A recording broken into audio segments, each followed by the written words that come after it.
Hi guys, welcome back to the Improvement Season podcast. It's me, Steve Hall. On the other end is Mike Chalice. How's it going? It's going well, thanks, Steve. It's Worlds weekend, shall we say, because we've got the Worlds this coming up, and I was complimenting you on your jacket just before we got on air, and I am in the spirit of Worlds, and I don't know if you can see this, but I've got I this saw the jacket. logo.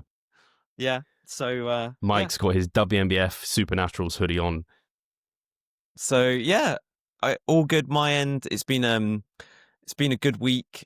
So positives on all fronts, really, because I think we were talking about it a little bit last time, how for the last couple of weeks my sleep's been not to the standards where I've wanted it or where we've wanted it. And this past week really locked it in, really found my groove with kind of like an evening routine. So sleep has been much better. And it's funny, I was thinking about it today where there's this quote which says, "Health is the crown on the well person's head that only the sick person can see."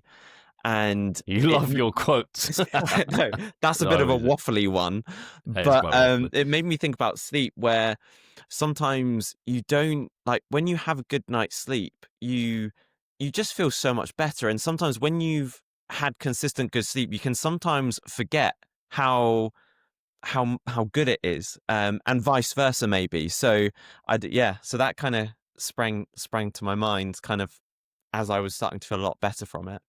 So you noticed the difference. Yeah, and I would Yeah. say just not constantly, but I would say in certain moments just cognitively sharper, and also just a general responsiveness to my body, I would say, both physically and cognitively. So it was like, yeah, I was probably just getting through things, and actually there was probably a 10 to 20% difference, which, wasn't there. So it was a very good reminder for me. Yeah, I think probably there's a difference between adequate sleep and kind of, hate to use this word, optimal sleep. So that the difference between inadequate and adequate is vast. So you definitely feel the difference when you're getting inadequate, but then you get adequate and you're like, "Ooh, yeah, I feel real good." But the difference between adequate and optimal is probably like not a huge difference. And so you're just like, yeah, I feel better, but it's not like night and day versus Yeah. inadequate and adequate. And so it's easy to let it fall from optimal, say, to adequate. Sorry. Yeah. It's very easy for that to happen. And sometimes it's going to happen just because life's right. But it's a good reminder to try and dot your I's and cross your T's. And what's it called? Eric Helms introduced this one to my cross your T's, dot your I's, and lid your J's. Maybe, do you know what? I think he's stealing that from a film. So did you ever watch a film called Wayne's World? Oh, I've heard of it. J. Oh, wait, it would be dot your J. It depends if it's a capital or not. I was getting myself confused, but I guess if it's dotting your I's, it would be dotting your J's as well, right? Yeah. Your lowercase Yeah, probably is Wayne. J's. Yeah. I clearly haven't had enough sleep because my cognition was not working well there. I was like picturing this J. I was like, title it? Like, how do I do this? Anyway, Yeah. where was I going to go with this? Yeah, I even noticed it for myself recently where I was consistently having slightly over 200 milligrams of caffeine and finding myself waking up twice through the night in conjunction with sometimes having some extra fluids with my evening meal. Fluids, such a weird way to say it. I had like a can of 7-Up Zero or something, like along with my dinner, just because I felt thirsty and I liked it and my food was quite salty. But I found I was waking up twice to pee. And then I don't know which of those it particularly is, but I ended up removing some of the caffeine by 80 to 100 milligrams and then not doing that drink. And I was like, oh, now I'm waking up once and I actually feel just a little bit better. Like, it's not like I could, like, an obvious improvement, but it's probably that, like, slightly over adequate to closer to optimal. But yeah, it's easy to not feel it as much. How much? So what were you getting that 200 milligrams of caffeine from? Directly from those 3D drinks. I Ah. bought off NutraCircle. Anyone in the UK, NutraCircle is a little bit of a hack. They sell like past sell by date items for huge discounts. So each can was less than £1, I think.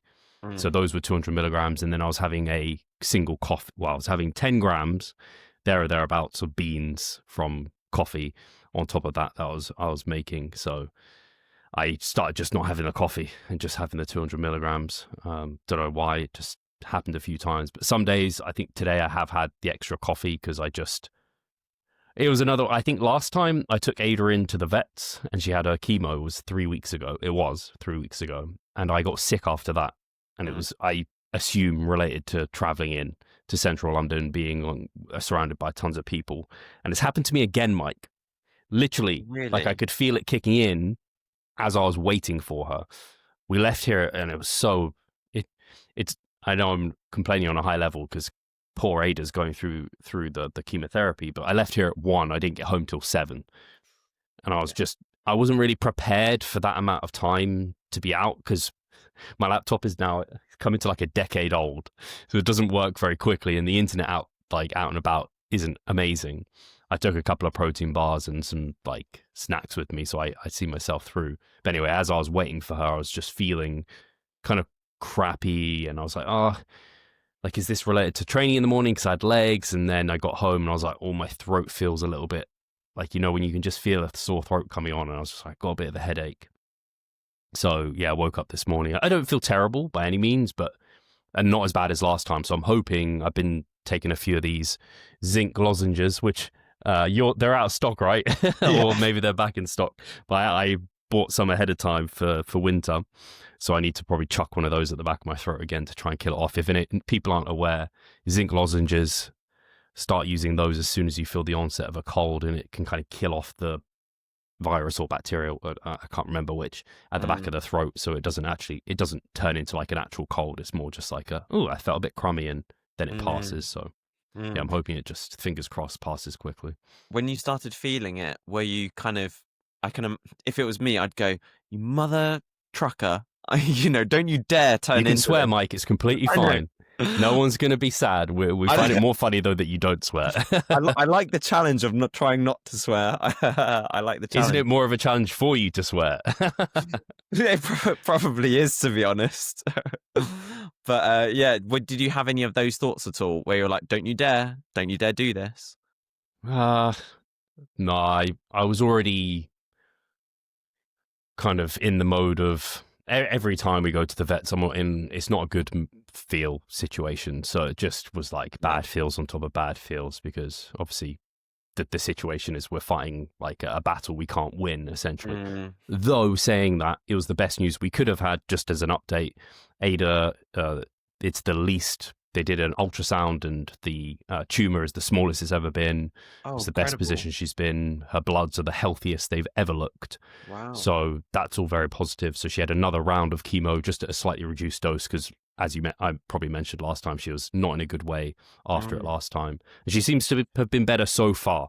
No diarrhea of anything like that. So a bit of a suppressed appetite, but I gave her some drugs to help with that, and some drugs to help with nausea, and she seems mostly her normal self, which is good. So yeah, we just have to see how things go.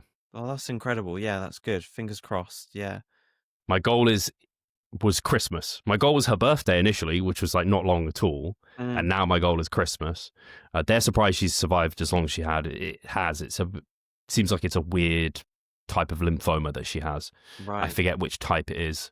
It's like, I don't know if it's a type A and type B, but B is better. So I think she has type A. I think it's A. A and B would make sense. Anyway, that's kind of where I'm at. So I'm hoping my sickness doesn't become a true sickness, and I hope my sleep tonight isn't poor because of having a little bit more caffeine, but it's not the end of the world.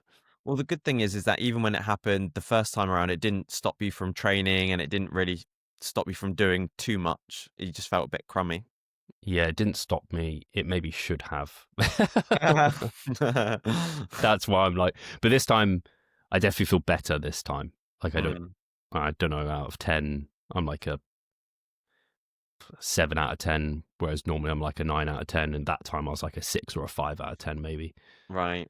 Yeah. So hopefully it's only up from here, but sometimes it kind of plateaus and then gets worse, so we'll just have to see. Just when you mentioned you had legs, so what's the update on the TFL hip flexor strain slash leg injury issue? So I'm almost certain it's not muscular, just Ooh. because I think just given that it doesn't flare up when I train, that makes sense. And it gets better as I warm up and train. So kind of similar to the patellar tendonitis type of issue. Yeah. They feel better as I warm up and train.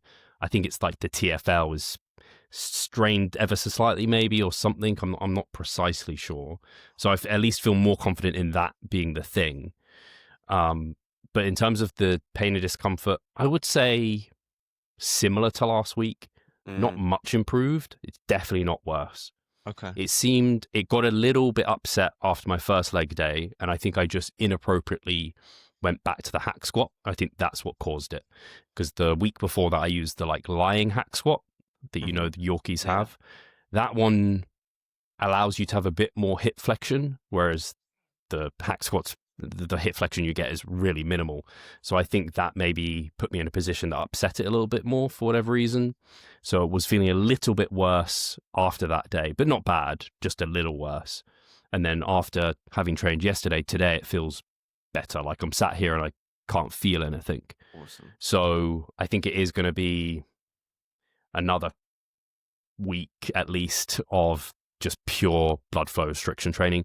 And it's just painful because, and I think I think I said this last time, I think just occluding your legs to some degree, and then you could even just do straight sets with them on. I think it's just making sure you get close to failure in that muscle, and it allows you to use light loads. But I'm using kind of like the strict researched BFR protocols, which are like you wrap like a 7 out of 10 tightness, 20 to 30 repetitions, and then rest 60 seconds, and then go again, rest 60 seconds, go again. With each of those clusters, I basically was like, they probably count as about half a set. So if I'm doing 3 sets of hack squats, I need to do that first activation set, which I'd count as a full set, but then I need to do 4 clusters afterwards.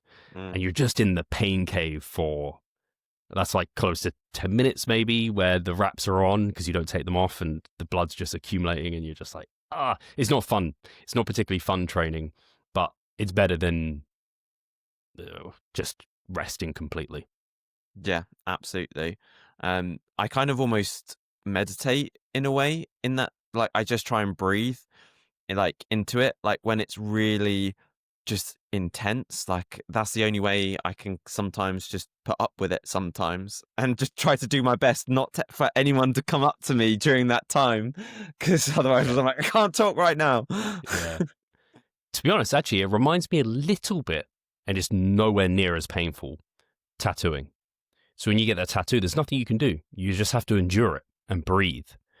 And the one time I tried to fight it, where I was like squeezing the tattoo chair and like fighting it, I got a really extreme stress response. That was the time I did my hand, and my hand looked like I'd gained like 20 kilos of body weight because it was all inflamed and swollen up. And I had to end the tattoo session early because I was having such an inflammatory response. Wow. So yeah, definitely breathing and just like letting it be painful is the way to go. You can't resist it. It'll just lead to worse outcomes. So what was I going to say? I was going to ask something, but then I completely forgot. But it'll come back to me. As a tangent, I have a few announcements just very quickly, because this will come out on Monday, and we're kind of, Black Friday is it's just a marketing stick. Like in the UK, what does Black Friday mean? It's like an American thing, right? I can't even speak to the origins of it, but it's an American thing. I think in the US, Black Friday is just like they have Thanksgiving the next day or whatever, and then it's like, so they know when it is. In the UK, I think a lot of people think Black Friday is today because so many Black Friday sales are now live. Anyway, that's a complete random tangent to my announcement, but there's 2 Black Friday offers, or 3, that I want to make people aware of. Black Friday come Cyber Monday, end of November deals. So the first one is the Mass Research Review, of which we are affiliates. And so I'll have a link below. So when you do use that, not only will you get the Black Friday offer, but you'll be helping to support us at Revive Stronger. So I appreciate that. They have 30% off their monthly, yearly, or annual, monthly, yearly, or lifetime access to the Mass Research Review. And as far as I'm concerned, if you are a coach in this space, that should just be like a, I don't know, it's like having an accountant. It's just something you put money on because it keeps you up to date with the latest in health, nutrition, to like training to maximize results for yourself and your clients.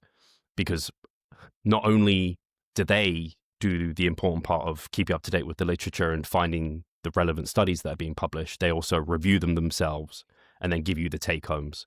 So you don't have to spend a lot of time each month reading that to stay up to date with the latest in kind of evidence, which is awesome. And they now have their audio files, so you can just listen to it like a podcast. You get access to the entire backlog of over 1,500 articles and videos. So it's like a must as far as I'm concerned, like a no-brainer. So we obviously have access to that, and it helps loads for like content production. And I don't know about you, Mike, but often I'll look back, like even when I was doing BFR, I was like, oh, I'll search BFR in there and I'll find what they've done and I'll get the latest, and it just gives you everything you need. So it's awesome. So I definitely look into that. And yeah, hopefully sign up. And then the other one is Rascal Apparel. So you guys know I have a working relationship with them. You can get up to 70% off their stuff, and they'll be discounting even some of their best sellers until the 2nd of December. And yeah, if you've ever been interested in what they have, I would highly recommend it. I personally love their vests. You can get those for like as little as like a tenner or $10, £10, somewhere around that price, which is super cheap, to be honest. And they just released, they're going to be releasing, or they've released, and they will be discounted, their deluxe pump covers, dump covers even, sorry, not pump covers. So for the lower body, and they have like zip pockets, they're stretchy, really cool design. So I've been enjoying wearing those. So I'll have a link below. You can use my code STRONGER at any time. I don't know how that aligns with various codes that are out there. So if you do use that code, you're supporting me. But yeah, I appreciate you guys for that. And then the final one, and actually I need to talk to you, Mike, and I could have done this off air, but we're on air now, is I've decided for people listening, for people in the hypertrophic time chamber, for the rest of November, I'm going to offer just free consultations, basically.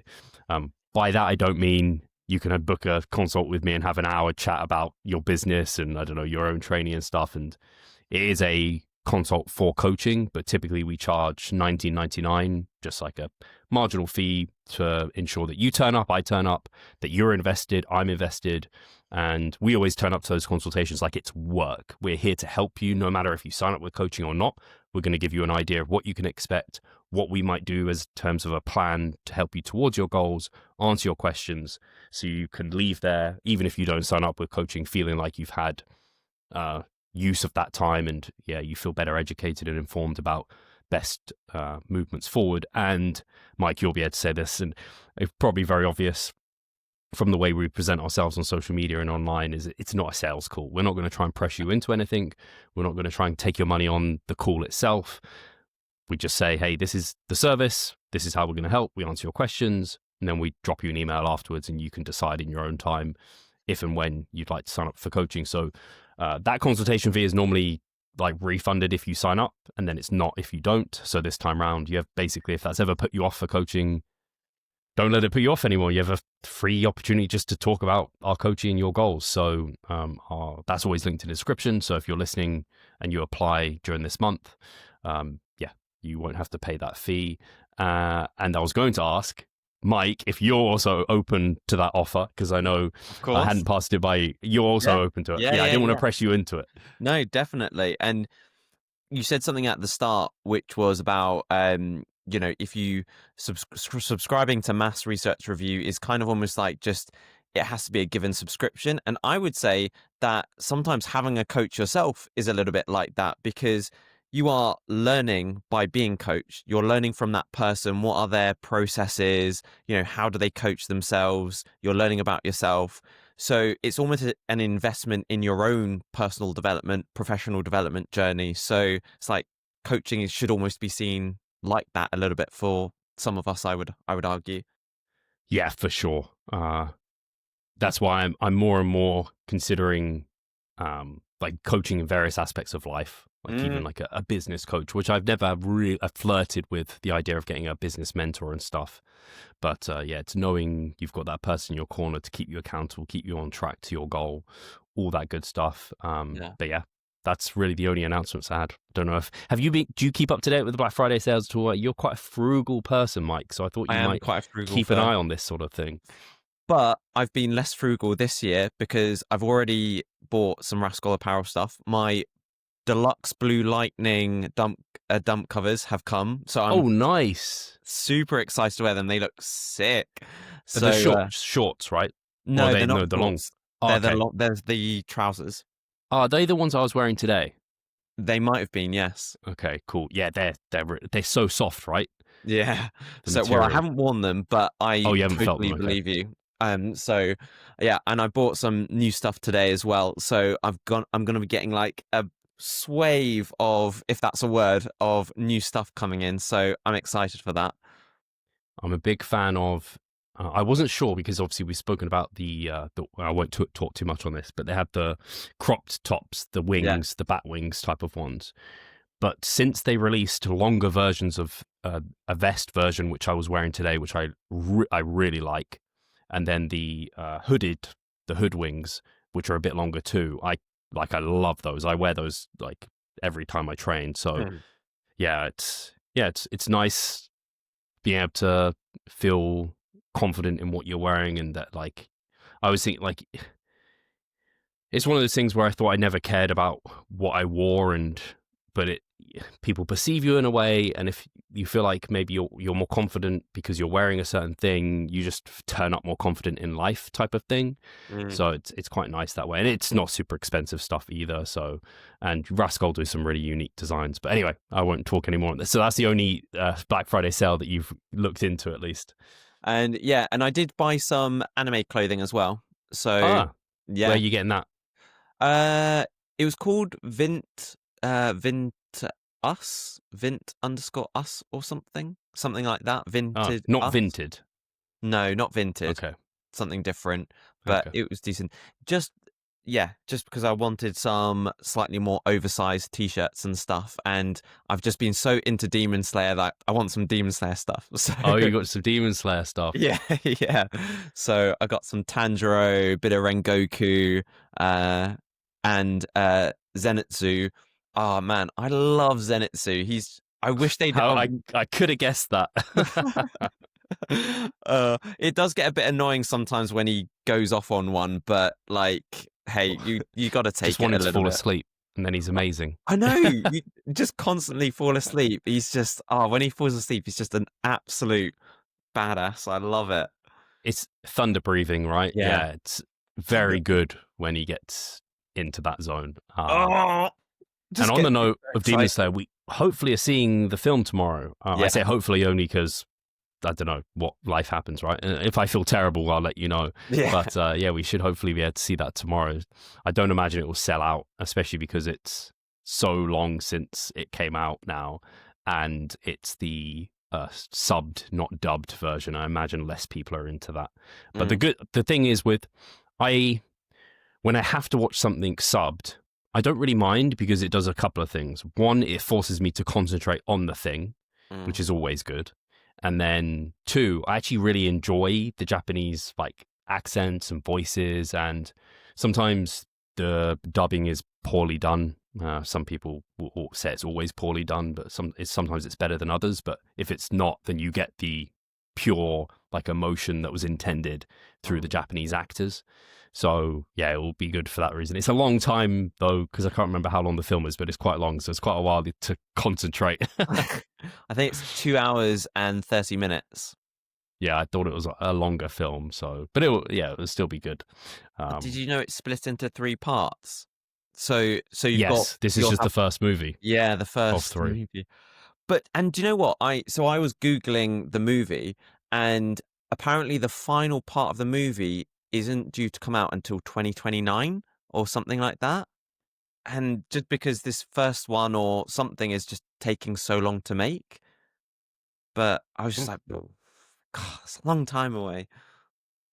On that note, it reminds me of, at the moment, One Punch Man season 3 has just come out. I don't know how long it's been, but a long time since season 2. I've seen season 1 and 2. I am Saitama, One Punch Yeah, Man, exactly. Saitama, and I need to get you but some gloves. season three is just completely done terribly. Basically, well, not Oh done terribly. no. I don't know how it's done, but it's not reviewed well. And I've watched 2 or 3 episodes of it now, and I'm like, I can see why. Because even episode one, I was like, the animation was poor, the storyline, like it's slow. Yeah, it's very disappointing Oh. considering how long it's been. So hopefully with Demon Slayer, they'll just make it epic. So far, Yeah, so good, right? you can only hope so. Well, that's what would you say that's what they did with Attack on Titan? Because it was a long time before that last episode came out, but that was pretty epic. That last two Yeah, episodes. it was a long time since the first it was a long time from season one through to the end. Not quite as bad as this for One Punch Man, I don't think. But yeah, their standards. I forget what it is. IMBD is like a Mm. movie and anime and program reviewer, or like Rotten Tomatoes. People will be aware of. Uh, Attack on Titan is one of the only animes that has had like consistently like 90% or 9 out of 10 for the majority of episodes. So it's one of the best reviewed on there, which is cool. Nice. Yeah. But yeah, we're gonna have to find something. I'm probably gonna go on to Jujutsu Kaisen maybe, or yeah, I'm curious about that before Death Note, but I'm not sure if you'd say one or the other. For some reason, Death Note's. I'm not selling you on Death Note, am I? I've said it to you so many times. There's something putting you off, isn't there? What I is don't it? know why. Is it because I, it's old or something? no, no, not at all. I guess Jujutsu Kaisen just sounds a bit more like in the same line as like Naruto and Demon Slayer. It kind of seems a bit more similar. So I was kind of just thinking of going. That's why you need left of field. Yeah, probably. To be honest, I might just do Death Note. I don't know. I haven't made up my mind yet. For me, Death Note's, but I find Jujutsu Kaisen hard to follow sometimes. It's in a little bit of a weird order too. Like Yeah. some of season one is ahead of season two, kind of like Star Wars, like the episodes came out in like a Yeah. funny order. So anyway, it's good fun though, and the animation's great. But Death Mm. Note for me is one of like it's just such a great story, and it for me it hooked me. I just wanted to keep watching it. It isn't quite the same. Yeah, it's not the same. What's it called? Shonen type of. Mm. Like I don't know what category it would be in, but it's not quite the same shonen. But I think I imagine you'd enjoy it. Most people do. It's one of the most popular ones for a reason. But yeah. Anyway, Yeah. It's quite funny how I remember like a year ago I hadn't watched, well, not a year ago, maybe more than a year ago, I hadn't watched any anime, and now like I'm fully in, like watching nothing you got but through Demon Slayer and Attack on Titan. I was shocked how quickly you got through those. I was like, damn, like you were just rocking through those, which is yeah, it's great if you've got the time for it, right? yeah. Well, it's because I watch nothing else. Literally nothing else that I watch. Any other updates or thoughts? No, I don't think so. We're going to talk about Worlds a little bit. Have you got any? Babacar's not going to be there. We spoke about that last No. week, right? That was mostly, from my understanding, because some people have questioned the WNBF in this regard. Like, hey, he's the world champ several times. Like, if it was just like he applied a bit late, there's got to be more to it. I think maybe there's a visa issue. I don't know, but I think that would make more sense. But that's just. Man, some of the red tape of life just is frustrating at times, isn't it? But they've had that with the Olympia, with maybe Hardy and some other competitors before, where visas potentially stop them competing. That's what my thought was. I felt that there would have been probably a visa issue or something rather than, something else. And it is a real shame. And I remember, I don't think it was a visa issue or anything, but I remember last year at Worlds, I think it was Worlds, where Ramon had actually problems with his flight and he almost didn't make it, but he just managed to make it on time. And again, it's life stuff, which is just sometimes such a shame. But I think the good thing is that actually it opens the field up, right? And there's actually going to be a ton of great competitors that are going to be competing. You've got the Spanish dude who I've just blanked on his name, who competed at the Mayhem. You've got the classic guy we were talking about at the Mayhem last time. We've just got so many people. So and you've got a lot of good people also from the UK as well that are going to be there. So You've said a lot of good people and not given any names. I know. If you showed me a picture, I'd go that one, that one, that one. I'm Yeah. just really bad on names. Yeah. Well, you're not typically. I'm normally the one who's bad on names. I'm still. Think Max has got to be the favorite to win it. But again, this is late in his season, and he was already close to 100% at the WNBF UK, which is what at this point months in the past. So if he's a little bit off his best, it's up for grabs, I would say, between people. Also, I really don't know like who the heavyweights are, heavyweight pros that are competing.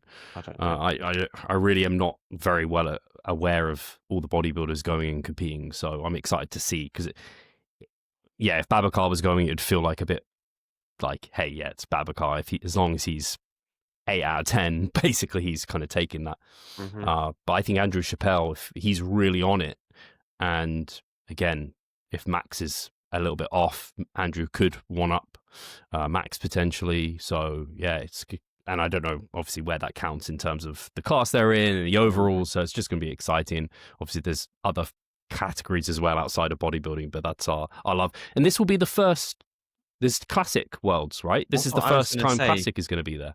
Yeah, this is the first year they're going to have the Classic division. Which I have no idea who's going and competing in Classic, so yeah, that'll be interesting. They can't. Yeah, no, I was going to say, I wasn't sure if they were going to have a pro, but they must have a pros because they've been giving out Classic pro cards. So they must have I thought so. Amateur division and a pro division for Classic as well. Yeah. So yeah, that'll be exciting.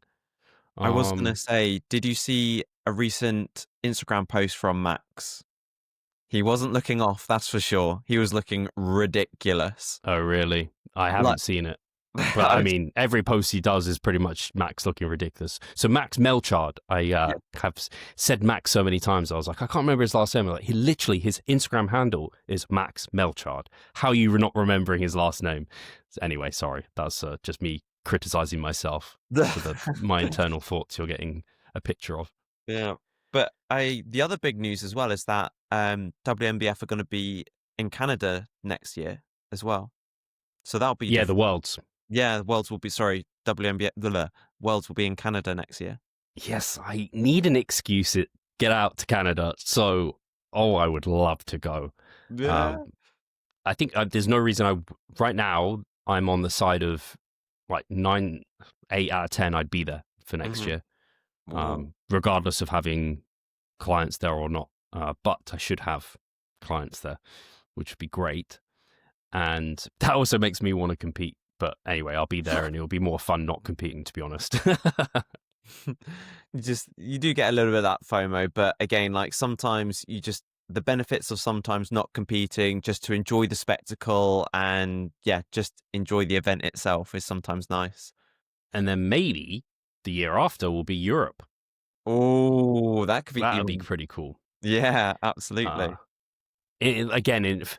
If it was in the UK, like it's nice traveling for Worlds, but as a competitor, it's actually just better at being local because there's less stress, there's less to worry about. So it's actually better as a non-competitor to go away for it and have clients there and do that part. But as a competitor, it's better the closer. Anyone knows that. Like when you have a local show, it's so much easier, especially if you can sleep in your own bed. Like that's even better. But you don't have to deal with time zones, flying, the food. Like just remember all the stress of last time with all of that. Man, I can't imagine though. I think when we went last year, that seemed less stressful than when you went the time before in 2021. Is that right? With your frozen egg whites? No, that was easier, man. Oh, really? Yeah, because I don't know why, but the rapid backload is just more stressful peak. Yeah. So just having to stay on top of fluids, needing to pee all the time, like there's more to think about constantly. And I was in a much less positive mood state because of depleting that whole week and being so light and lean. Whereas for Worlds, I was eating plenty. So it's like, I have to eat frozen egg whites, but I get to eat like a whole sleeve of Stacker Jacks. It's kind of not so bad. Yeah. And I didn't have like meat I was trying to take through because obviously I got some of my meat confiscated, didn't I? Because I told the truth. I'm an idiot and I should have just lied. Anyway, I do have one thing. I don't know if I should bring it up or not. Part of me I mean, there's no reason I shouldn't, but I normally would stay. I'm not going to bring it up. I'm going to keep it to myself. I can talk to you about it afterwards, maybe, Okay. if you remember and I remember. Mm. Otherwise, yeah, I don't think there's anything else to talk about in that regard. No, it's just all about Worlds this weekend, which will be just be fun. And I don't really think there's much else from a season perspective after Worlds. There's not really any shows after this, so it's pretty The much Ben Weeders is the same weekend, that's right. Yeah. which is unfortunate because I'm sure there's great competitors at both, but WAF Worlds, I just have to believe it's going to draw in the better competitors on average. There could Mm. be some standout people over at the Ben Weeders, but also remembering Ben Weeders is a 3-year drug-free policy, right? The drug test here at the WNBF is going to be far more stringent. That's for sure. Yeah. Pretty much guarantee that. Mm. Hopefully, yeah. Again, hopefully, kind of in the future they'll they'll separate the two. But yeah, like you said on the drug testing note, it's just not quite to the same standard at the moment. And then having a 3-year drug-free policy is just on the short side. Yeah, it's too short at all. So yeah, should we get to Yeah. questions or? Let's get to Yeah. questions. I ain't got anything else. Okay. If you've got them up, you can always go for the first one, Mike. All right. So we have Oh, dear. got a man from Dan from Natty News, DC Hyperstrength. So he asks, what are the biggest unforeseen challenges you've encountered as your platform has grown substantially in the past decade? It is a really great question. And I really wish I had a better answer. And I think it's the reason I say better because I think it'll be interesting for the listeners and the audience to have like some really big unforeseen challenges that were experienced. But the growth has been so gradual and slow. It's not like I'm a Renaissance periodization that went from, I don't know, 100,000 followers to 1 million subscribers over on YouTube within like a year. Didn't happen. We're on YouTube just under 50,000. So that started that's over a decade of being over on YouTube. That's not kind of crazy growth. On Instagram, I'm at 70,000, just over, but I basically kind of moved up to that relatively gradually. I've got over 6,000 posts on Instagram. I've been on there again like a decade. So it's not, I haven't seen. So in terms of the kind of my platform's grown substantially since we started, but I've also been doing it a substantial time. So there's not been like a growth spurt. So there's not had to have been any challenges that have been really acute to deal with. It's just been like, oh, we've grown a little bit. So we just adapt to that small change. It's never really. So when this was asked, I was like, man, this sounds like a great question to ask.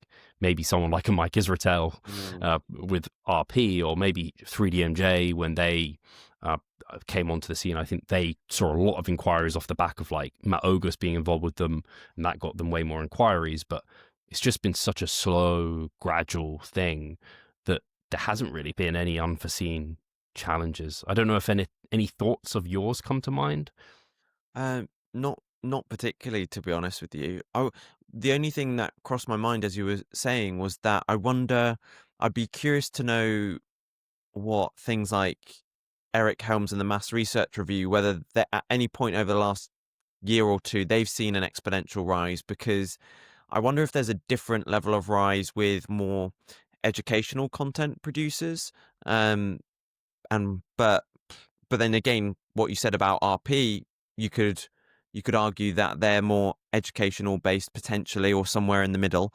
But yeah, they've risen. It is probably just more the difference between that gradual growth and people who have just exponentially, risen up. So yeah, nothing too much to say there.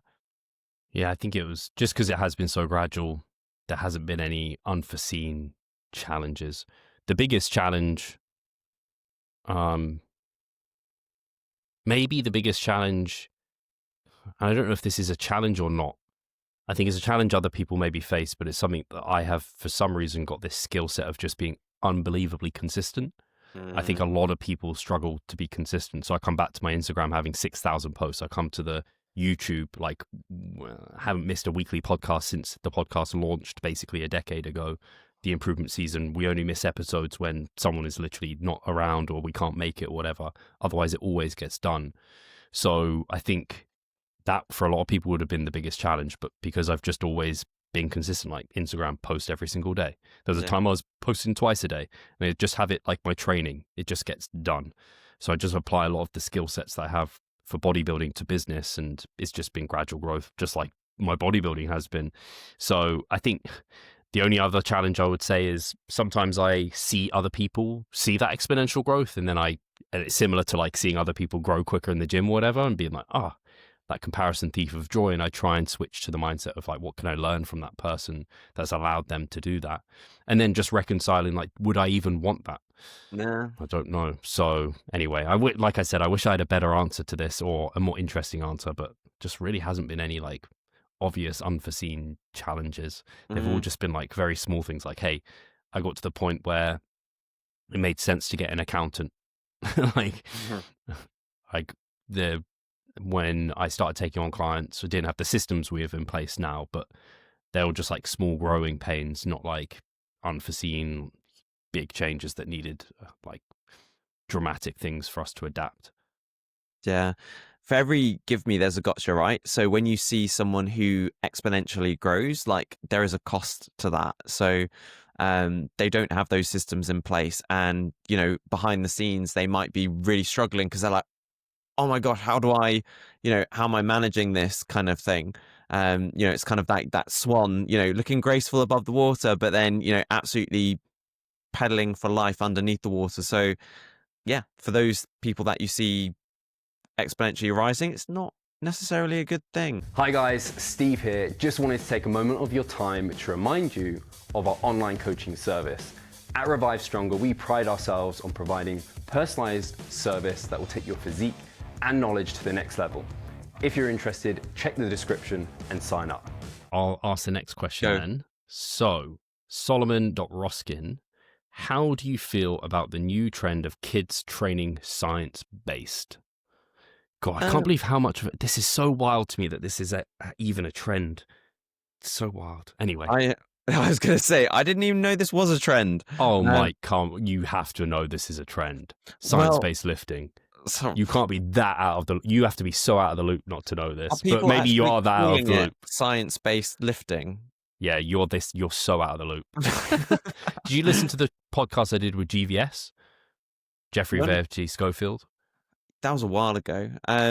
Exactly. It's still going. But that was like talking about science-based lifting then. Well, I don't really have an opinion on it, to be honest, because it's. I don't know. You can call it what you like. It's like, hey, I think we are evidence-based. We are science-based in our lifting. I think, I don't know. You don't need. Could you even define science-based lifting to what Solomon means? Because I'm now not sure if you know what it is. Would you class yourself as a science-based lifter? I don't even know what Solomon's referring to be honest. Yeah, there we go. So there's no point asking you. Sorry, Solomon. The people Solomon is referencing is like this group of individuals that are using science inappropriately to justify their training. So they're not evidence-based. They are, because evidence-based is taking into consideration the science, is taking into consideration your own personal experience as well, like anecdote. And it's kind of applying those together and taking all the evidence into consideration too. Whereas science-based lifters are more so like, they find one thing, one study, and they basically are just like, this is the way it needs to be done. They're very black and white in that. A lot of them are younger, and they are obsessed with multi-unit recruitment because it sounds sciencey, it sounds great. They're really obsessed about stability, and if there's any instability that they think could be in a movement, suddenly it's worthless. And again, they will want like a PubMed-based study, or oftentimes, to be honest with you, Mike, they haven't read the studies. They're not aware of kind of research at large. There's a couple of people in the industry that they follow, such as Chris Beardsley, who will post an infographic and then they'll just follow his word on that. And that's very problematic. I don't know if I've done a great job of trying to describe a science-based lifter, but that's how I see them. Younger, going too far in the direction of just looking at science, not really understanding science, and more so just parroting some of the opinions and information from particular people within the space that they look up to, and it's an easy black and white answer for them, and they will then comment on even a post of mine that I did recently where I did the face away cable curl. Someone said, this is basically just a less stable preacher curl. And I was just like, definitely not. It's quite different. And then we had a bit of a back and forth, and I was very polite in mine. He wasn't terrible in his at all. And he was just like, this is objectively, factually worse than a preacher curl. I would never do it. I'm only ever going to do a machine preacher curl kind of thing. And I just said to him, good luck. I was just like, good luck, you know? So anyway, you can kind of gather my opinion on that from me discussing it. I was trying to think of something that it's similar to, but I can't really think. But it is becoming like a dogma. Yeah, and what comes to mind as you were saying that, which made sense, was almost a little bit of like empathy, feeling a bit sorry because I think if you're having that approach, which to me sounds quite close-minded, you're not open to other things, you're only focusing on one study, etc. It's like you're missing out on a plethora of other opportunities and ultimately only limiting oneself. And just that slight bit of like, hey, this is where these guys are at on their learning journey, a little bit maybe behind, or they're there. A bit of Dunning-Kruger effect type thing. And just that kind of empathy, a little bit of feeling sorry for it more than anything. I don't think we need to let it. I think also to Solomon, how do you feel about it? Yeah, that's how I feel. And I would say don't let it affect you at the end of the day. Yeah, I think most people like us are just frustrated because there's a reason it's of a younger generation that seem to be there, because they haven't got the wisdom that comes with years of lifting. And we've seen trends come and go, and this is kind of one of those. I know as a younger lifter, I wish as a younger lifter I respected wisdom a bit more, as there were and which is where the empathy comes in, because I'm empathetic too. There's times of which when I was younger I thought I knew better than people who had twice the number of years of training as me, and I might have known better in some regards. They might have just been completely ignorant and wrong on some, but they definitely had pearls of wisdom and they got results. Similar to this guy commenting on my video, it's like, dude, I don't like this argument, and I didn't make it, but I was just really wanted to be like, have you seen the size of my arms? You think I'm putting this out here as just irrelevant like, I would just say just do preacher curls if that was the answer, right? But clearly I've grown my arms not just through preacher curls. Anyway, yes, that was Solomon's. I can't believe you're that out of the loop, Mike. That kind of, I don't know how I feel about that. Sorry. Sometimes you'll just catch me on certain things and I'll just not be busy watching anime and so out of the loop of social media. Demon Slayer is too important to me to worry about science-based trends. I kind of am envious, I'm honest. I gotta be honest. So, the next question by Christoffel asks... Client of mine here. Hey, shout out. So, thanks for tuning in. Solomon was. Anyway, sorry. So, what's the highest and lowest calories you've prescribed for clients, both male and female? So, I did some research ahead of time, or prep ahead of time, because I was like, I just scanned through the questions just because I try to, just in case one like this comes up. And I'm like, I want to have a useful answer. And it was actually quite interesting looking through. And obviously, I can't search through every single spreadsheet and every single client. And so I had to make some judgments based off memory of, okay, I think this person got quite low. So let's start with female. Mm-hmm. I had Isabel, who was a bikini competitor. It was her first season, and she was under 100 pounds. She was on 10 to 11K steps. I thought this information would be useful to get kind of some sort of reference for the calorie intake. And this is her dieting at the final stages of prep, she got as low as 1,400 to 1,500 calories. Mm-hmm. Not that bad. No. I think anything 10 times your body weight in pounds and above is like 10 is about as low as I'd want to go. 10 times your body weight in pounds generally. If you're below that, that's kind of a quote unquote, it's not bad, but it's like, oh, I'm really sorry to have to do that. So anyway, so that was the lowest. And then the highest, there might be higher than this, but of recent times, it was B, who is a bodybuilder, and she was in her off season. So 139 pounds, 12 to 14K steps. We got up to 2,800 to 3,000 calories for her to be in a small surplus. Reasonable intake for such an individual, right? That's not, that's a good amount of food. Then males, I had fairly recently, actually, Christopher, and he was actually on, for a short period of time, less calories than Isabel. 1,300 to 1,500 calories. So it was a bigger range. I was kind of encouraging, if he felt he was able to, push down to the 1,300. 100, again, calorie deficit, 146 pounds, so 50 pounds heavier actually than Isabel, but only 7K steps. And in terms of training frequency, all of these individuals will be 4 times per week or more.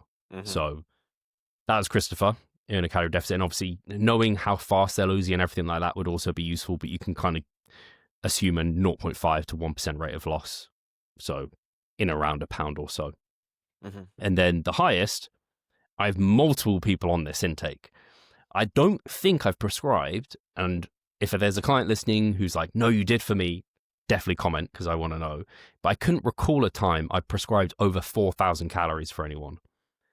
So Mike, you're one of the highest at 3,900 to 4,000. We got up to that when you were pushing up to 190 pounds, which crazy to think we pushed up that heavy, right? You hold body weight so well. Like it didn't, your appetite was great. You felt great. Well, pretty good. Yeah. And you still held the weight well. Like this just speaks to your structure, like a nice structure. Anyway, so that was at, your steps were 13 to 14,000 at that time. And then I have just a recent client, Henry, if he's listening, or Henri, 200. He's over 200 pounds though. He's 217. He hasn't actually given me a step count yet, mate. You need to get on it. I don't actually necessarily need one, to be honest. We've only been working together just under a month, but he's on the same intake, and I've had multiple clients on that intake. I just thought it was interesting. I've had many clients get to like 3,900 to 4,000, but very few, if any, breach 4,000 calories. Interesting. So I don't know how much value there is there, but I thought people might find it interesting. I thought it was just interesting to look up. And also my calories, I think, have gone over 4,000, but only for a very short time. I got to like 4,000 to 4,200, but I haven't and I was that was pushing over 200 pounds at the time. That was peak mass. So I think for me, again, starting off with female, I'm going more off the top of my head, but I know that the lowest calories for a female that I've had put on has been around 1,300 calories, sorry. 300. I was like, Mike, what are you doing? That is quite low. Extreme. I'm a harsh person. Sorry. No, 1,300, around there, 1,300 to 1,400 on a low day. We were doing high and low days. And for the highest for a female, I think I've ever gotten up to was 2,700. 2,700 in the improvement season for a female. Then in terms of a male, I would say the lowest that I've ever got to is actually quite similar, probably 1,400 to 1,500, the lowest for a male. And then the highest, I think, has actually been my current client, Aaron, who's between 3,050 to 3,150, or there or thereabouts. Yeah. And that's it. Yeah. Cool. Next question then. I'll ask you, Elisa_Atkinson asks, how will I know when I'm ready to commit to a comp prep? I don't think I'll ever feel ready.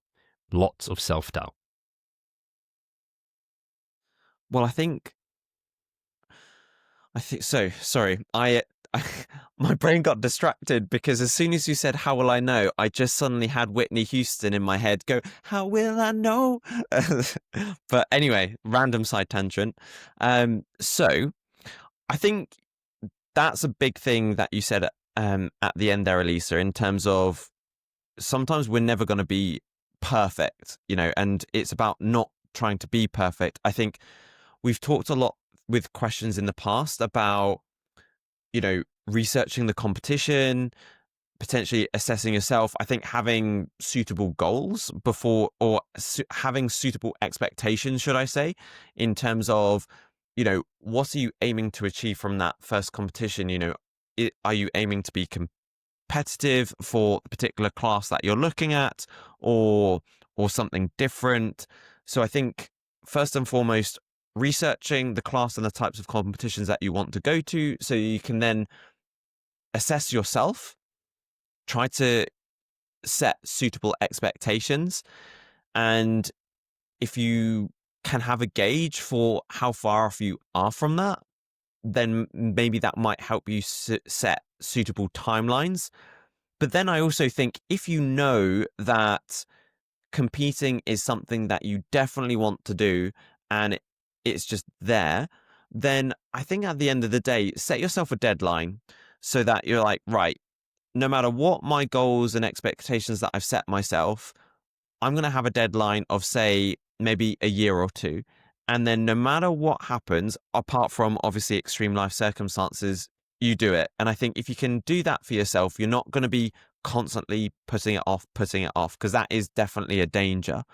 So I think that's kind of what I would say. And if actually you're closer than you think in terms of being closer to your expectations and your goals, then jump in and do it. And also the other thing is, final thing, sorry, I'm ranting on, but you've always got to remember that bodybuilding and our evolution in terms of our fitness and physique journey is always going to be ongoing. So even if you started right now and you competed next year, and maybe you weren't as competitive as you would have liked to have been, that doesn't matter, because the next time you step on stage in a couple of years' time or a few years' time, you're going to be better. You're going to have improved. It's an ongoing journey and process and evolution. So at the end of the day, it doesn't matter when you start, you're always going to get better no matter what. And that's all that matters. Good rant. I liked it. And I don't want to try and repeat too much of what you've said. So I'll try and make my answer somewhat concise and different. I would say having a chat with a good coach will give you everything you need. So if you were come and have a chat with me or Mike, we would ask you all the relevant questions to understand whether or not you were ready in a physiological and psychological state. And we'd be able to see, I mean, to be honest, we don't necessarily even need to see your physique if we know some of the things we'd be asking, like numbers of years of training, surplus, deficit, this sort of thing. Wouldn't necessarily need to see photos, but if you wanted to be like, hey, I want to be competitive, can I send some photos? Then, I mean, you can DM. I'm open to being DM'd, so is Mike. For anyone, not just Elisa here, if people just want to send over photos and be like, hey, do you think I've got a physique that would be competitive on stage? Happy to give an opinion on that. It would just be a case of yes, or you need a bit more time. In my opinion, it would be a good idea. But yeah, long story short, Elisa, I think having a consultation with a well-respected coach would give you everything you need. And that coach, if you are ready, should give you that some feeling that you should be ready. Yeah, I'll kind of leave it there, I think. Well said, Steve. Nice. So Barnaby B10 asks, I have no issue getting to sleep, but staying asleep is an issue. Any practical tips? I've tried to taper fluids to prevent needing the toilet, etc.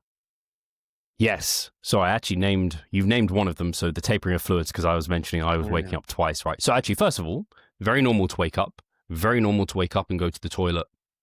I would say my average client, when I've talked about this with them, which is quite often, the ones that bring it up tend to be averaging maybe 2 times a night going up and going to the toilet. Mike, you are 0. You sleep straight through. I was going to say, I never wake up to go to sleep. It is a very rare thing for me to wake up. I would say that's more rare. I'd say very few people, at least, I guess it's challenging, because if a client isn't bringing it up to me, is it because they're sleeping through the whole night, or is it because they are also doing what the ones who are bringing it up to me are doing, which most who bring it up to me say they wake up like 1 to 3 times. So on average, maybe 2.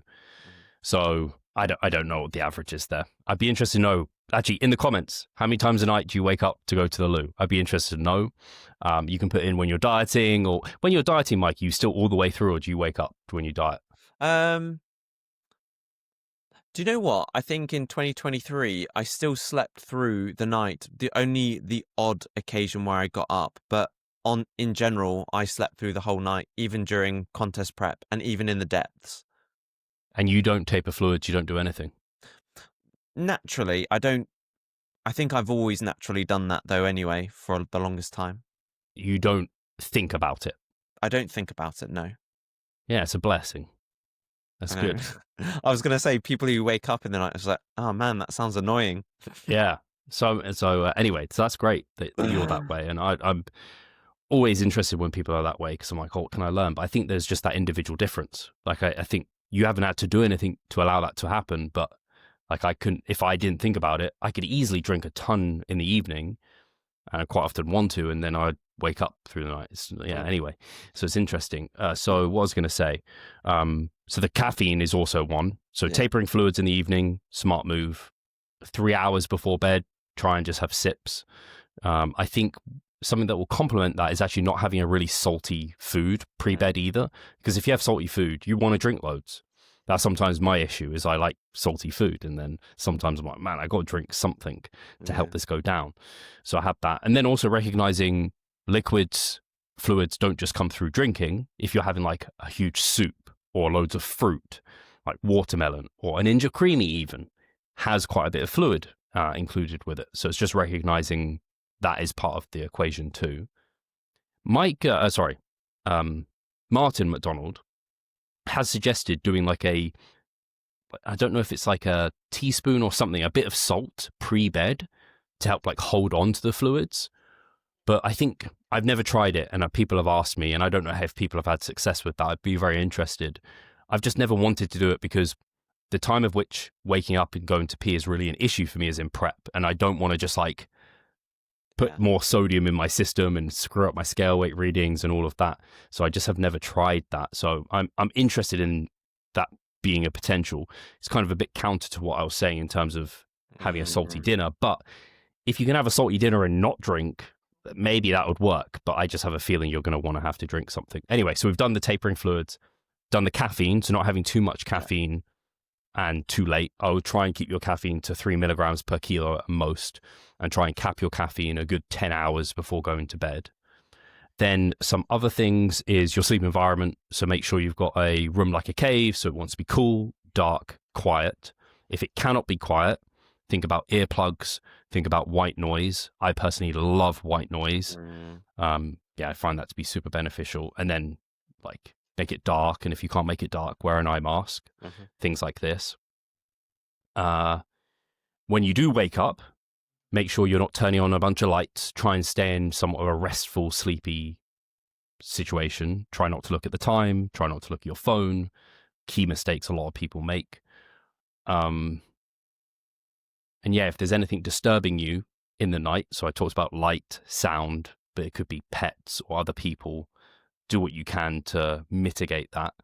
And then when you do wake up, it's okay waking up. That's very normal. If you wake up and pee and you go back to bed and get back to sleep quite quickly, it's not really a problem. And if you feel well slept the next day, it's not an issue. Don't stress more than you need to about it. Apart from that, there's potentially some supplements you could consider that are like sedatives, like a lemon balm, or maybe, and I don't know how helpful L-theanine and ashwagandha is for like sleep depth and quality of sleep through the night and keep you asleep. I'm not sure. The other one would be melatonin, which helps you get to sleep. There is slow release melatonin. I don't know how widely available that is. I tried it and I didn't really see much benefit. And I don't like playing with melatonin much, just because it can often lead to people feeling quite groggy the next day, which is kind of counter to what you want. There's some of the thoughts that come to mind. Oh, the other one, sorry, is don't eat a bunch before bed, because that can quite often make you just wake up because your body's busy digesting and you get hot and then you wake up. So you don't want to be eating a lot of food proximal to bedtime, put it Yeah. that way. The only other thing that crossed my mind, which I'm pretty sure probably won't be super relevant to not only us, but probably our listeners as well, is alcohol as well. Like if, you hear of like the nightcap alcohol, but I have heard that, alcohol can, in not small quantities, but, if you're having, a decent I amount of think even alcohol. small, maybe. Really? Yeah. Yeah. So I think that's just something to consider if you do have that little glass of wine in the evening or whatever, then, not only is it fluid, but it's also maybe that might have a potential impact on depth of sleep, etc. And it's worth noting. So On that note, also, I'd be interested to know how many people do alcohol versus like marijuana. Like a lot of people do weed before bed. yeah. Because that helps them get to sleep and relax, but that can actually impede depth of sleep. So that's also one. And you made me think of another one, Mike, which is exercise. So not ideal to like have anything stressful pre-bed, basically. It's probably going to impact but if you're getting to sleep quickly, you're probably not doing that, I imagine. Yeah, it swings and roundabouts because I've heard some people argue for, actually, when I train late in the evening, I then have that relaxation dip afterwards and I can get to sleep. But yeah, I think the overwhelming sort of things that I've heard are that, like you said, if it's super stressful very immediately after, before bed, it's not ideal. Next question. Is it me? It's you. Yes. So it's Remy Sarkar. Always gives us the interesting questions. Yeah. Best Christmas present you've ever received. It can be when you were younger. 2 doesn't have to be recent. I got weights. Changed my life. Okay. Oh, now, see, you always give us the hard questions, Remy, and I have to think. I think basically when Remy asks questions, I need more time to think about it. So, Can you think of a recent present? One from last year, at least. Well, I've got a better one. So one of the best ones I probably ever had was a PlayStation, my PlayStation 1, the first ever games console I ever got. That was just like, I was hooked. And then recent one was Lululemon boxes. Box shorts. Was that a Christmas present? I don't know. I can't remember. I think it was it was just a thank you. Yeah. I don't know if I got you a Christmas present. But I don't really get much Christmas presents anymore though, because I don't really ask for anything because I don't really know what I want or don't want anything anyway. So it tends to be money. Yeah, money. Just give me money. Yeah, I would. Yeah, that was it. PlayStations will be my answer. Ooh. Unfortunately for you, Remy, and the listeners, Mike has stolen my best present too, but it wasn't a PlayStation 1, it was a PlayStation 2. Oh, yeah. That was definitely the best. And I don't think it was specifically mine. I think it was mine and my like sisters, but it ended up just basically being mine. And I just have such fond memories of spending countless hours playing on the PlayStation 2, particularly Grand Theft Auto Vice City. And just some of the songs that came on the radio when you were driving the car around. Did you play Vice City Grand Theft Auto? I didn't play Vice City Grand Theft Auto. Did you play any of them? No, I didn't, if I'm being honest. What games did you play? So I played, PlayStation 1 was like things like Tekken. There was like some racing games. But to be honest, like I had Xbox as well, and Halo was like the big one. I remember playing Need for Speed actually on PlayStation 2, and there were some good songs on that. Yeah, but I just somehow missed the Grand Theft Auto massive. It's like a joke at the moment. I think it's like Grand Theft Auto 6. It's been like meant to have been released. Like this is coming out before Grand Theft Auto 6. That's like the joke because it's meant to have been released like, I don't know, countless number of times recently. It's been ages, but I basically, Vice City was like my vice, as it were, and I just loved it. And it played so many like classic tunes that were just great. And I hear them now and then, like on the radio or on Instagram, someone will play it have it on in the background. I'm like, oh, banging tune, good times. And yeah, it was just a lot of fun. Ratchet and Clank was the other game that I really remember playing and enjoying a lot. Do you know that game? No, I'm not too familiar with it. Were you into FIFA? No. No, I didn't do FIFA. You were into consoles big time though, right? So what other games? No other big games? So I'm blanking on a lot of them now, but It's been a long time, to be honest. So what was it? Oh, I'm only remembering like just the silly obscure games. Like there was a game on PlayStation called Ryman, which was a really obscure game. Was it a little yellow fellow with like hair? Floaty arms? He had Yeah. floaty arms. I know that game.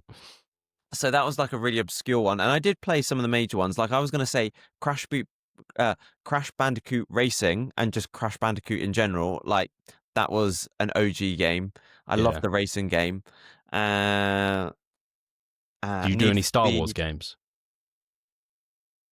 I don't think I did, to be honest with you. I love Star Wars Battlefront. That was classic. Or any James Bond? I had a James Bond game. I think that was on Xbox though, not PlayStation. Yeah, Halo. Halo was my friend had Halo and he was very good at it. I loved playing it, but I was terrible.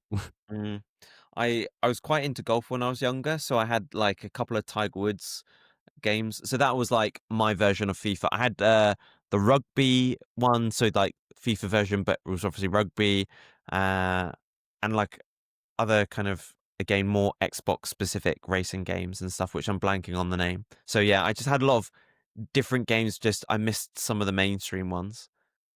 I didn't really enjoy sports or racing games. I really enjoyed, I don't know what you even call them, but it's like third person. Like you're not looking as if you're first person, you're looking out at that individual and you're going across the map, kind of like Crash Bandicoot. Yeah, that's kind of that was like my vibe for some reason. But I wonder what you call those sorts of games. There is a name for it, I just can't think what it is. Right, next question. Sorry, otherwise we'll talk about being disappointing. So the next question by Barnaby Stanton is, would love to hear about your journey as coaches. So this could be a whole podcast, and I'm sure I've been on podcasts talking about this, so you might be better off searching Steve Hall Revive Stronger, and there's probably one where I talk about my whole backstory, because it's just such an open-ended question. Love to hear about your journey as coaches. So very short version. I started one-on-one PT in 2013 and slowly transitioned over about a year to doing online coaching, went full-time into online coaching, I believe in 2015. And from there, I've been online coaching ever since. And now have a team of coaches too. Yeah. That's a long story, very short. The end, very short. The end. Not the end. More to come. No, not the end. Exactly. And for me, so my relatively short journey is I've been a physio. I graduated as a physio in 2011, so a long time ago, and I was kind of doing my physio stuff, but then I signed up as a client with Steve in 2019, and I was kind of around that time, I was like, how can I combine my passion with some of my skill set? So I reached out to Steve and Pascal and I was like, hey, is there any way I can help you guys, or you can use my experience and skills? And kind of went from there, and I kind of joined the team as a physio. But then I really started liking programming for people, and I was like, oh guys, I'm really enjoying programming. How can I start to become a coach? And it kind of all blended from there. And then around 2022, I started coaching people, and it's just all evolved and organically grown from there. And here we are. I was going to say, you're my second longest serving client. Wow. You've been around a long time. Greg, shout out to Greg if he's listening. I don't know how much longer I've actually been coaching him because I didn't have that figure, but I know you're the second most loyal. Can I put it that way? So loyal sounds wrong. You're very loyal, Mike. You're the number one loyal. Anyway, that's a ramble. There right. You go. Next question. Yeah. So, right. Well, I asked the last one, so it's your turn. Oh, did you? Sorry. Yes, of course you did. So Coach Ryan Morgan, so my man Ryan has asked, has there been any changes to your approach this improvement season? If yes, what changes have been the most fruitful? Looking insane, by the way. Who's that to, Ryan? You don't share enough physique updates, Mike. It's I got to know. be me. But I think from my end, one, there's been lots of things I would say, but one thing which I will just share is, which was a nice realization that kind of started last year when we were in New York, actually, and is just continuing. It's just, for me, it's continuing to have an emphasis on an explosive concentric and just continuing to control the eccentric, but mainly that explosive concentric and that intent. And I know that sounds like such a small thing, but for me, it has made a big difference. And just having that focus and that aggressiveness from the get-go, for me, has just, yeah, it was just kind of, it's just made a positive impact to a lot of things. So if I was to name one, that would be one of them. Love that. Yeah, mine, I'll say my nutritional one has been emphasizing slow rates of gain once in a recovered position from post-show, and it kind of not chasing the scale so much and just being happy with 0.5 pound to a pound a month being totally fine. That's actually, been almost, I hate to say, a game changer for me, but as a lot of the listeners know, and you know well, Mike, my appetite is often my ceiling, and to be in a position where my appetite is still good has been so nice for several factors. Like, obviously it makes getting in the food easy, but I actually enjoy all my food. I don't dislike any meal that I come to. And that's how I used to be in mass gaining phases, before I started pushing, I guess, faster rates of gain and pushing my body weight up higher. So it's been really nice to come back to that. So slow rates of gain. And then, so I could talk about that a lot in terms of all the different benefits, but that's been a really big one for me. And then just, I guess, I would say throwing out the rule book a little bit more, or recognizing they aren't rules in the first place in terms of training. So I used to be very careful about fatigue management. Not that I'm not careful about it, but I was careful about it to a point of which it didn't even make sense.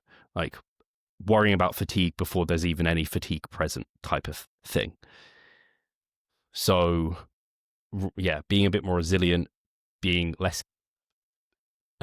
stringent on kind of quote unquote rules that you've heard people say and you think are important, and actually just recognizing what's happening in real time. So one would be that fatigue, and obviously then deloading more frequently, being more concerned about my reps in reserve and making sure that I had some in reserve so that, again, I didn't generate too much fatigue and impact my performance elsewhere and, have overlapping soreness. So, and relying upon the repeated bout effect a little bit more and being confident in that has been great.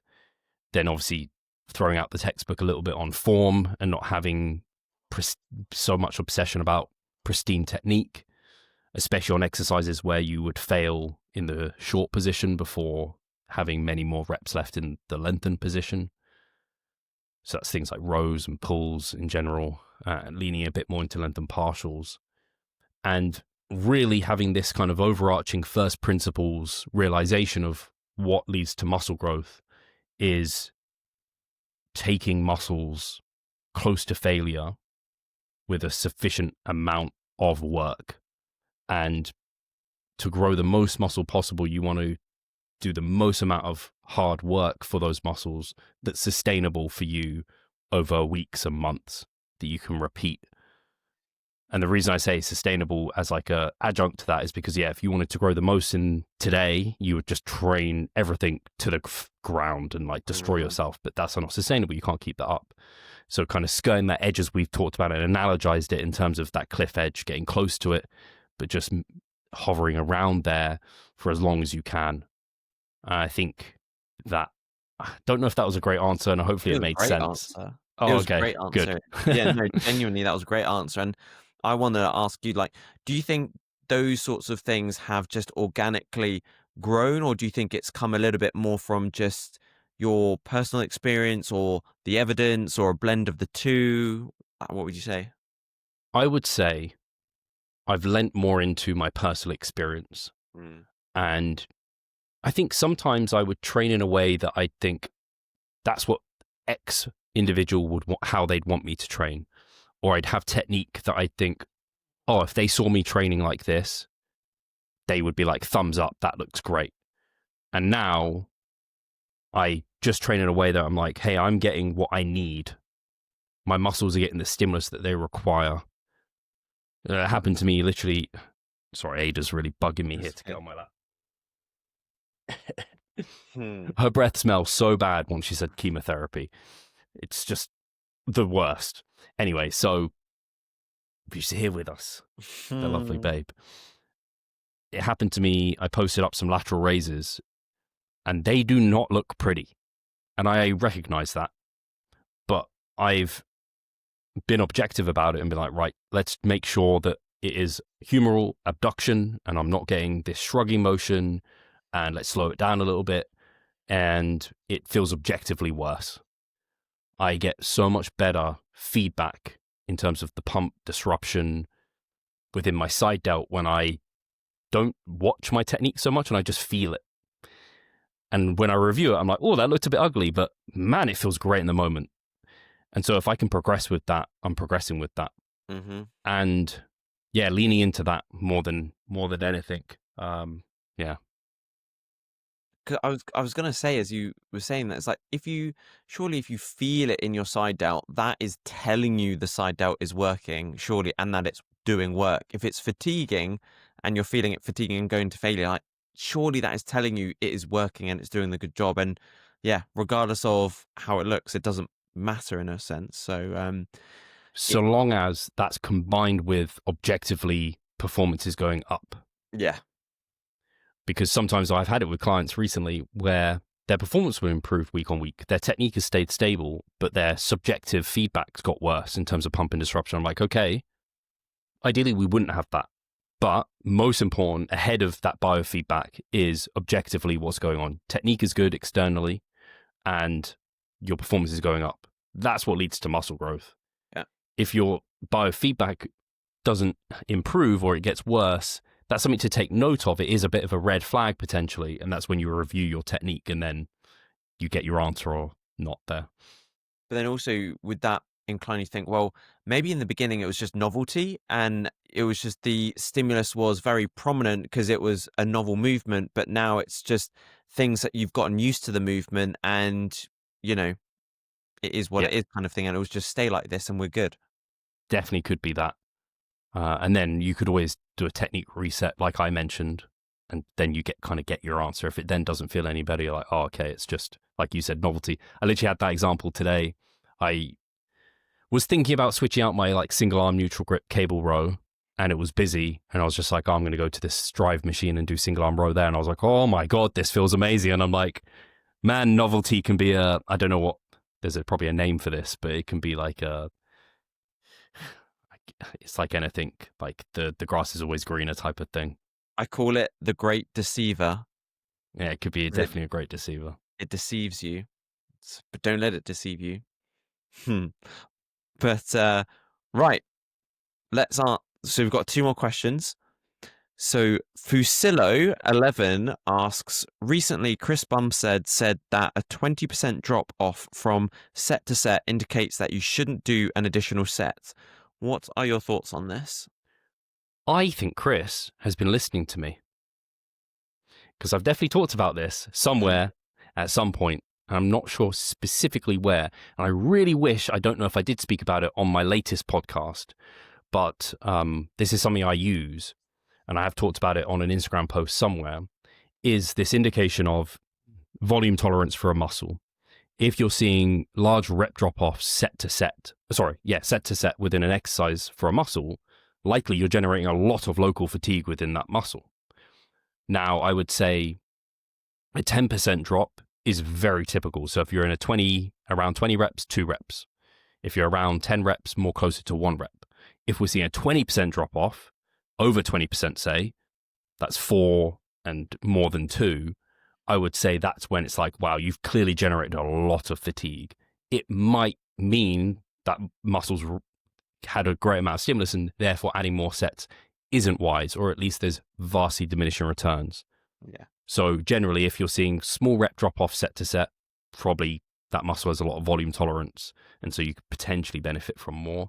But if you're seeing big drop offs, there's a large amount of fatigue generated, therefore a lot of stimulus, and therefore you probably wouldn't benefit as much from adding sets in that scenario. So yeah, I've actually used this 20% figure as like, if it's more than 20% rep drop off, you very may well not benefit from additional sets. The only caveat I will say is, in the higher rep ranges, sometimes you'll see a big rep drop off set 1 to 2, and then it will slow down. Yeah. I don't know the exact cause or reason for that. Obviously, the reps are getting lower, so that percentage is now a lower rep drop off. But yeah, that's kind of where I'm coming from. So there's no, as far as like objective science looking at this, there's nothing there as far as I'm aware. But great that Chris's experience aligns with my own. Yeah, there you go.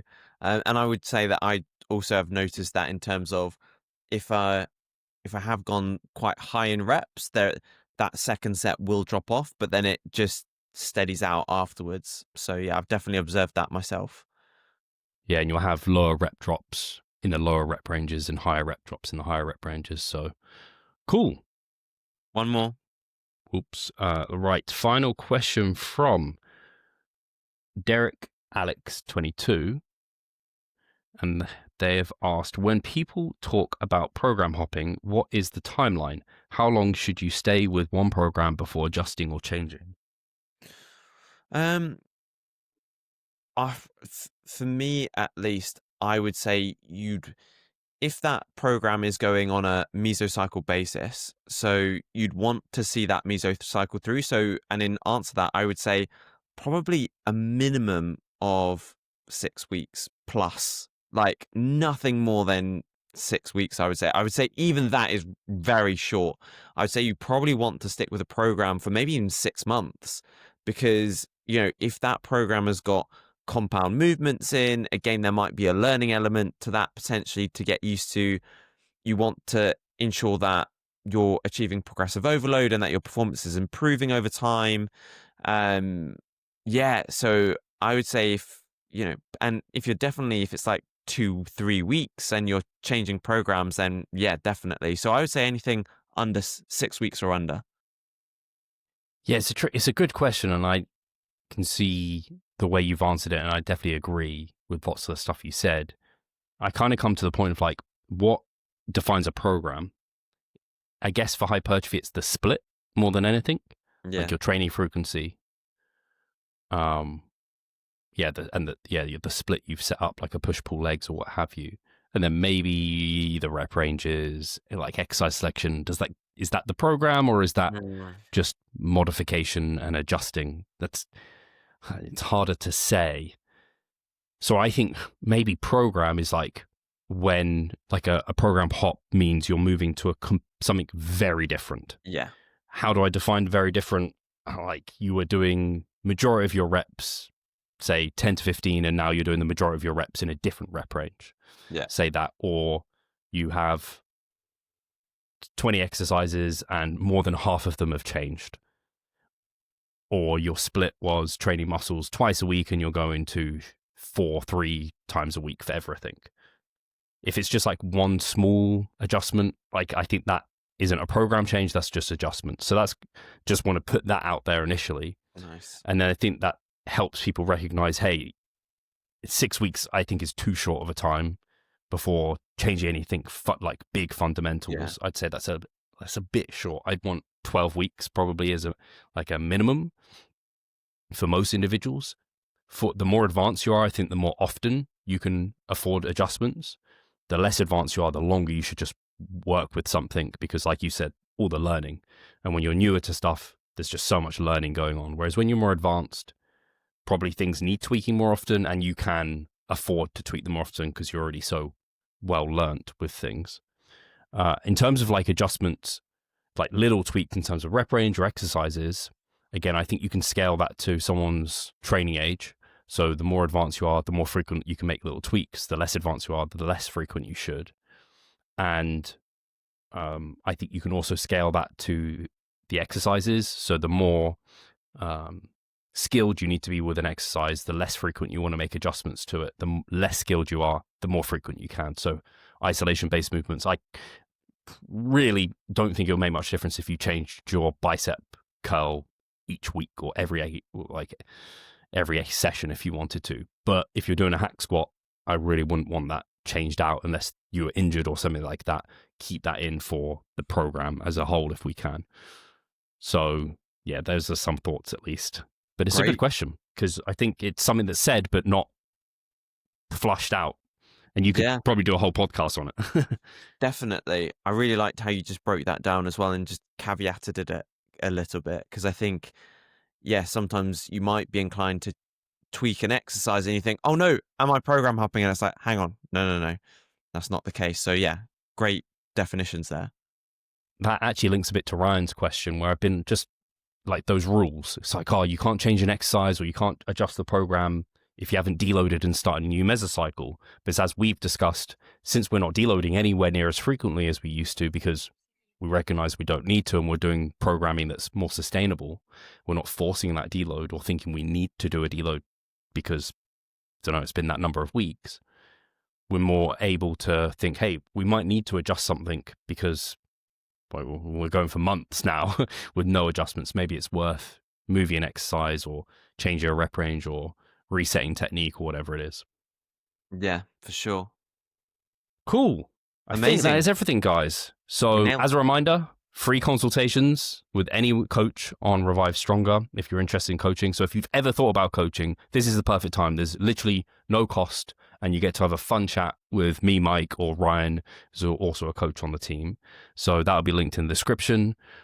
Otherwise, if you want to ask questions, join my broadcast group, the Hypertrophic Time Chamber, over on Instagram. That's linked in the description every single time as well.